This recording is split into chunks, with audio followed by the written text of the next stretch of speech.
哎呀，豆豆怎么跑了？别跑别跑，快给我停下！这可都是我的豆豆啊！开局这里的豆豆怎么吃的不加分啊？哎，我发现后面还有好多的豆豆啊！这豆豆也太奇怪了吧？有个牌子，这里写着发霉的豆豆不能吃啊！看来要吃这些正常的5分豆了。我的老天鹅啊！那我刚刚还吃了几个啊？好像又吃了一个。哎呀，我这里的豆豆怎么全是假的？那就进这个传送门看看。哇，有好多的豆豆啊！哎，豆豆快给我停下！别跑别跑！怎么多了一个牌子出来？上面写着这里的风太大，请回答问题通光。小圈圈自私的跑了，那我们就回答作者的几个问题吧。第一题，请问以下几款皮肤哪个最珍贵？第二题是手术题，手术慢了可就没机会了，请在3秒内点亮这几个图标。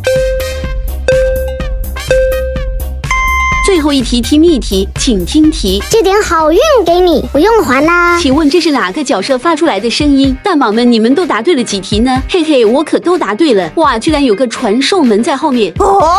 这不会是真的吧？还是无限刷新的5分豆？哈哈，太好了！在这里还能看到小圈圈在下面傻傻的闯关。等一下我们通关了，他肯定还被蒙在鼓里。哎呀，这楼梯也太多了吧！哈哈，看来小圈圈要白跑一趟了。通关。